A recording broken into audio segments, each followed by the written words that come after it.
नमस्कार, परम आनंद आयुर्वेद में आप सबका स्वागत है। आज हम बात करने जा रहे हैं एक ऐसे अद्भुत औषधि के बारे में जिसे 5 घास की जड़ों को मिला के बनाया गया है।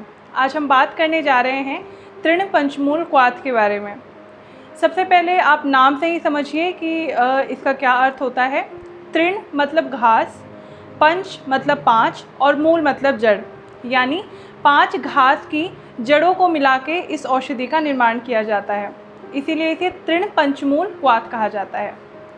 अगर हम इसके तत्वों की बात करें कि इसे कौन कौन से इंग्रेडिएंट्स इसमें मिलाए गए हैं, वो होते हैं कास, कुश, दर्भ, इक्षु और शर। ये पांचों तत्व अगर अलग अलग से भी देखा जाए तो ये बहुत ही बेनिफिशियल हैं आपके यूरिनरी ट्रैक इन्फेक्शन के लिए। यानी अगर आपको किसी भी टाइप का यूरिनरी ट्रैक इन्फेक्शन है तो उसमें ये पांचों इंग्रेडिएंट अगर अलग अलग से भी यूज़ किए जाएं तो इनका रिज़ल्ट बहुत अच्छा आता है। तो आप खुद ही विचार कीजिए कि अगर ये पांचों एक साथ मिलके आपकी बॉडी पे वर्क करेंगे तो इसका कितना ज़्यादा बेनिफिट आपको मिलेगा। हम बात करते हैं अब कि इसके जो बेनिफिट्स हैं, यानी तृण पंचमूल क्वाथ के बेनिफिट क्या क्या हैं और कौन कौन से रोगों में इसका उपयोग किया जाता है। तृण पंचमूल क्वाथ का जो सबसे ज़्यादा लाभ होता है वो आपके, जैसा मैंने बताया कि यूरिनरी ट्रैक इन्फेक्शन, यानी यूरिनरी ट्रैक से रिलेटेड या फिर आपके ब्लैडर से रिलेटेड कोई भी प्रॉब्लम है, कोई भी डिसऑर्डर है, तो उसमें इस क्वाथ का बहुत अच्छा रिजल्ट देखने को मिलता है। आपका मान लीजिए आपको डायज़ूरिया की प्रॉब्लम है, यानी आपको जब भी आप यूरिन पास करते हैं तो आपको वहाँ पे बर्निंग सेंसेशन यानी जलन होती है, या फिर आपको पास जब करते हैं तो वहाँ पे पेन होता है। तो ऐसी समस्या में भी आपको ये क्वाथ बहुत अच्छा और जल्दी रिजल्ट देने वाला होता है। इसके अलावा आपको अगर रीनल कैलकुलस है, यानी आपको अगर किडनी में स्टोन है, या फिर आपको रीनल यानी जो यूरिनरी ट्रैक है उसमें स्टोन है, या फिर आपके ब्लैडर में स्टोन है, तो भी आपको जो ये क्वाथ है ये बहुत जल्दी रिजल्ट देता है और इसका इफ़ेक्ट बहुत जल्दी आपको महसूस होता है। इसके अलावा अगर जैसा मैंने बताया कि ये यूरिनरी ट्रैक इन्फेक्शंस में काम आता है, तो इन्फेक्शन की वजह से कई बार जो आपकी रिपोर्ट होती है उसमें आपके पस सेल्स बहुत ज़्यादा बढ़े हुए आते हैं, या फिर इसके अलावा क्या होता है कि आपका ई कोलाई बैक्टीरिया आता है उसमें पॉजिटिव। इसके अलावा जो भी आपने यूरिन टेस्ट करवाए हैं तो उसमें बार बार इन्फेक्शन आ रहा है, तो आप इस क्वाथ का सेवन कर सकते हैं। इसके अलावा कुछ ऐसे व्यक्ति होते हैं जिनकी रिपोर्ट सारी नॉर्मल आती हैं, लेकिन उनको बार बार उनकी कंप्लेन ये होती है कि हमें बार बार यूरिन के लिए जाना पड़ता है। तो ऐसे पर्सन भी अगर तृण पंचमूल क्वाथ का सेवन करते हैं तो उनकी जो ये समस्या है वो ख़त्म हो जाती है।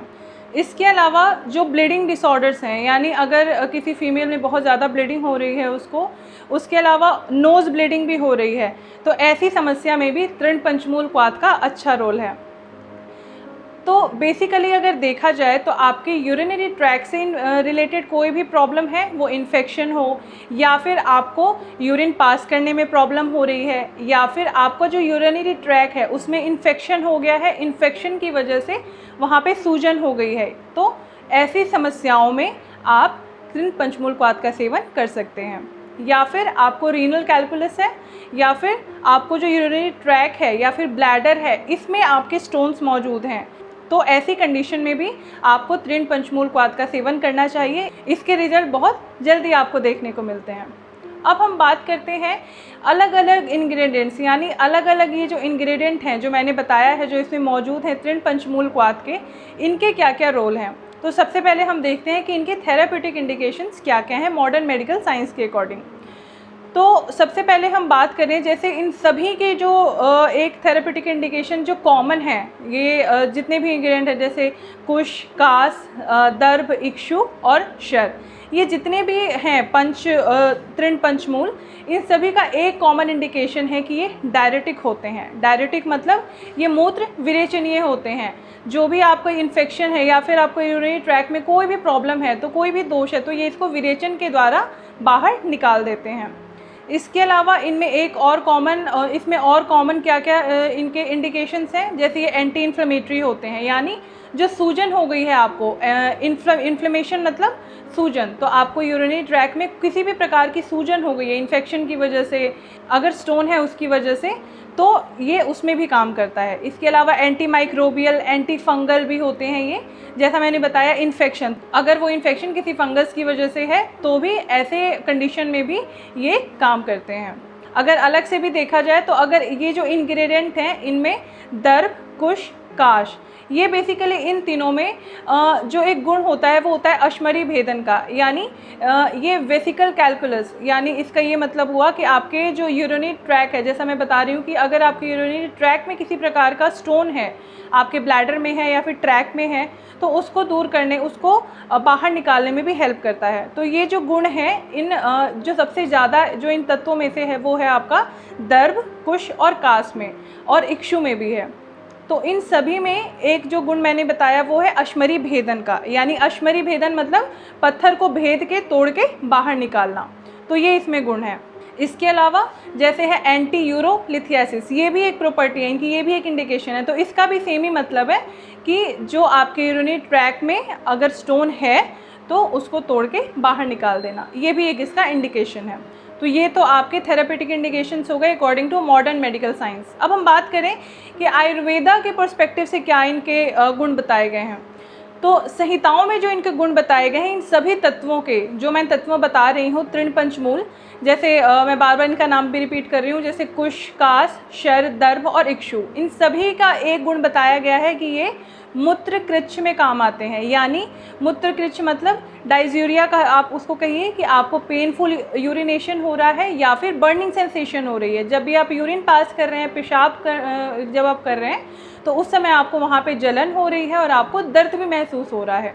तो मूत्र कृच्छ में इन सभी तत्वों का बहुत अच्छा गुण बताया गया है। इसके अलावा इसको जैसा मैंने बताया कि ये मूत्र विरेचनीय, डायरेटिक भी कहा गया है इन सभी को। तो इन सभी के गुण आयुर्वेदिक पर्सपेक्टिव से भी सेम ही बताए गए हैं कि अगर यूरिनरी ट्रैक में किसी भी प्रकार का इन्फेक्शन है या फिर जैसा मैंने बताया कि अगर किसी को स्टोन है तो उसमें ये बहुत अच्छा काम करते हैं। आयुर्वेदिक पर्सपेक्टिव के अकॉर्डिंग भी दर्भ, काश और कुश, इनको अश्मरी भेदन बताया गया है और रीअकरेंस नहीं होने में भी ये हेल्प करते हैं। यानी जो बार बार कुछ लोगों में क्या होता है कि एक बार स्टोन ठीक हो गया फिर दोबारा हो जाता है, तो ऐसी कंडीशंस में भी ये रीअकर नहीं होने देते। तो ये जो गुण है ये आपका दर्भ, काश और कुश में होता है, इन तीनों तत्वों में ज़्यादा ये गुण पाया जाता है। अब हम बात करते हैं कि अलग अलग संहिताओं में इसके बारे में क्या वर्णन किया गया है। जैसे हमारे आचार्य सुश्रुत जी हैं, चरक जी हैं, आचार्य वाग्भट जी हैं, इन सभी ने अपनी अपनी संहिताओं में इसका किस किस नाम से वर्णन किया है और कौन कौन से रोगों में इसका वर्णन किया गया है। तो आज आइए हम अभी इसके बारे में देखते हैं। जैसे सबसे पहले चरक संहिता की बात करते हैं तो चिकित्सा स्थान में 42वें से 45वें श्लोक में उन्होंने इसे रसायन विधि में बताया गया है कि ब्रह्म रसायन में इसका उपयोग बताया कि ब्रह्म रसायन में ये तृण पंचमूल डाल के उसको बनाया जाता है। उसके बाद चिकित्सा स्थान में 18वें चैप्टर में 100 यानी 100वें श्लोक में इसको कफ, पित्तज कास, यानी पित्त की वजह से जो कफ होता है उसमें इसका वर्णन बताया गया है। इसको शीर पाक बना के उसका सेवन करने के लिए आचार्य चरक जी ने बताया है। उसके बाद सिद्धि स्थान में अध्याय 3 में 48वें श्लोक में इसको डायरिया, उसके बाद दाह, इसमें इसका वर्णन किया है और वहाँ पे इसको बस्ती बना के उसको देने का इन्होंने प्रावधान बताया है आचार्य चरक जी ने। आचार्य सुश्रुत जी ने अपने सूत्र स्थान में 38वें अध्याय में 76 और 77 श्लोक में उन्होंने इसका रक्त पित्त यानी एपिस्टेक्सिस में इसका वर्णन किया है, क्वाथ में ही, और मूत्र दोष में भी, यानी मूत्र में अगर किसी प्रकार का दोष है तो उसमें भी क्वाथ बना के उसका सेवन करने का वर्णन किया है। सूत्र स्थान में ही 39th चैप्टर में 8th श्लोक में इसका अगर पित्त, जैसे ये पित्त शामक भी होता है तृण पंचमूल क्वाथ, तो इसको क्वाथ के रूप में ही अगर पित्त बढ़ा हुआ है तो उसको बैलेंस करने में इसका महत्व बताया है। उसके बाद चिकित्सा स्थान में 7वें अध्याय में 9वें से 12वें श्लोक में इसका पित्त शामरी भेदन यानी कैलकुलस, अगर किसी प्रकार का स्टोन है तो उसको क्वाथ बना के उसका सेवन करने का ही प्रावधान बताया है। उत्तर तंत्र में उसके बाद उन्होंने 59 अध्याय में 20वें और 21वें श्लोक में मूत्रकृच्छ यानी डायज़ूरिया में इसका उपयोग बताया है। उत्तरवस्ती यानी उत्तरवस्ती, इसको जो तृण पंचमूल है इसका घी बना के और उसके बाद या फिर इसका क्वाथ बना के उससे उत्तरवस्ती देने का प्रावधान बताया है। अब हम बात करें कि आचार्य वाग्भट जी ने अष्टांग हृदय में तृण पंचमूल का किस प्रकार वर्णन किया है।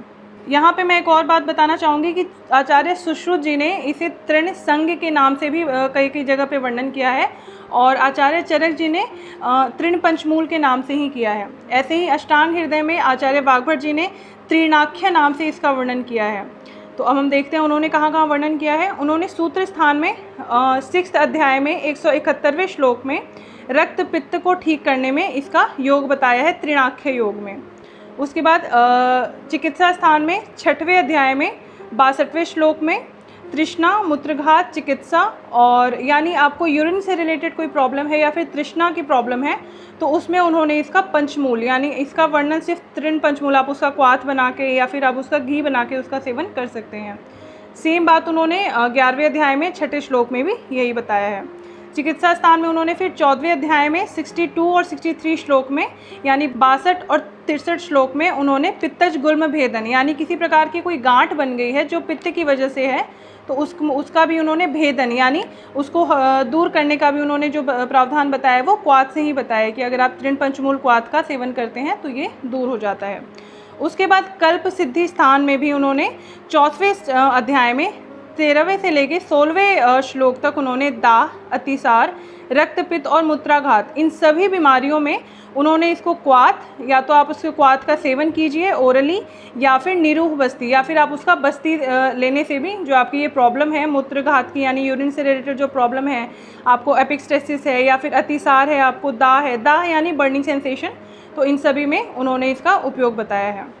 ये आपने देखा कि अलग अलग संहिताओं में अलग अलग आचार्यों ने, जैसे आचार्य चरक जी ने, सुश्रुत जी ने, वाग्भट जी ने कौन कौन सी बीमारियों में इसका प्रावधान बताया है और कैसे बताया है। जैसे किसी ने क्वाथ बना के या फिर किसी ने उसकी बस्ती देने के लिए कहा है और किसी ने घी फॉर्म बना के और उसका सेवन करने के लिए कहा है।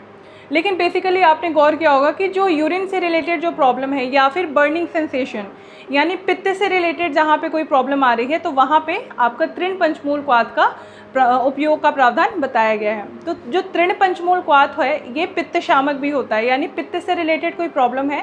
जैसे कुछ लोगों में प्रॉब्लम होती है कि उनके पूरी बॉडी में, जैसे पैर के सोल हैं जो तलवे हैं या फिर हाथ जो हथेली है या फिर पूरी बॉडी है उसमें हमेशा बर्निंग सेंसेशन रहती है, उन्हें हमेशा फीलिंग आती है कि उन्हें बुखार है। तो ऐसे लोग भी अगर तृण पंचमूल क्वाथ का सेवन करते हैं तो जो उनकी समस्या है वो धीरे धीरे समाप्त हो जाती है। तो आज की वीडियो में सिर्फ इतना ही। आज की वीडियो में मैंने आपको बताया कि तृण पंचमूल क्वाथ के बेनिफिट्स क्या हैं और इसके थेरेप्यूटिक इंडिकेशंस क्या हैं और आयुर्वेदा पर्सपेक्टिव से भी इसके क्या गुण हैं। इसके अलावा इसमें कौन कौन से इंग्रेडिएंट्स हैं और अलग अलग संहिताओं में अलग अलग आचार्यों ने इसका कहाँ कहाँ कौन कौन सी बीमारियों में वर्णन बताया है। आशा करती हूँ मेरी आज की वीडियो आपको अच्छी लगी होगी। अगर मेरी वीडियो अच्छी लगी तो इसे लाइक कीजिए, शेयर कीजिए और अगर आपने अब तक हमारे चैनल को सब्सक्राइब नहीं किया तो हमारे चैनल को सब्सक्राइब भी कर लीजिए। अगली बार फिर मिलती हूँ आयुर्वेद से जुड़े कुछ नए तथ्य लेकर। तब तक के लिए धन्यवाद।